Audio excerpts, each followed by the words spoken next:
So now let's look at another method solving quadratic equation. It's called the square root method.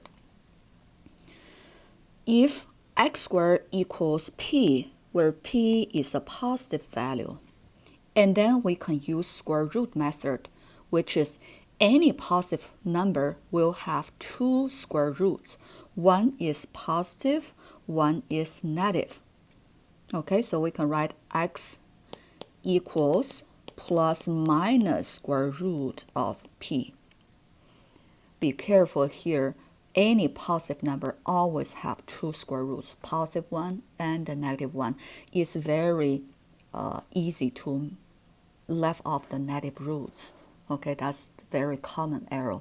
So when you use square root method solving quadratic equation, you need to be very careful about this. Okay, let's look at some example. X squared equals 5. So that's very typical to apply the square root method theorem, right? Left hand side is x squared, right hand side is positive number 5.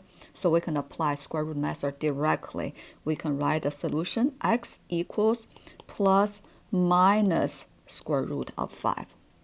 If you want to write into set notation, that will indicate for this quadratic equation, we have two roots. One is positive square root of 5.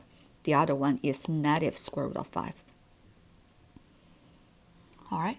So what if left-hand side is not just single variable raised to the second power, but a binomial raised to the second power, and the right-hand side is a positive number? We can still use square root method. The only thing different is now you have to consider whatever, okay, in this parenthesis, this whole thing raised to the second power, right? You have to consider this base as a unit. So let's say if this is a big X, okay, we can consider x squared equals 16. So what is this a big X? The X, big X equal to x minus 2. Okay, you can consider this way. But in general, we just have to consider x minus 2 as a unit, as an entire thing. Okay, so now we can apply the square root method. So it's x minus 2 equals, right, plus minus square root of 16. Does that make sense to you? You consider x minus 2 as a whole and then apply square root method.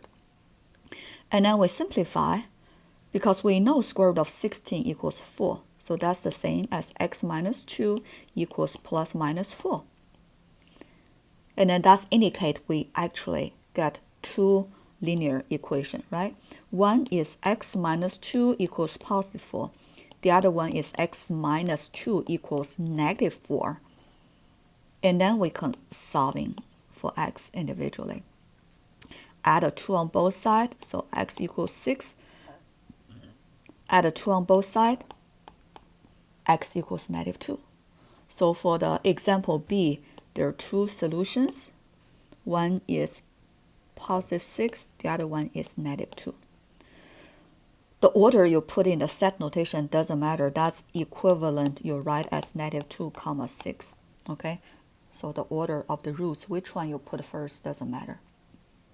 So that is the square root method solving quadratic equation.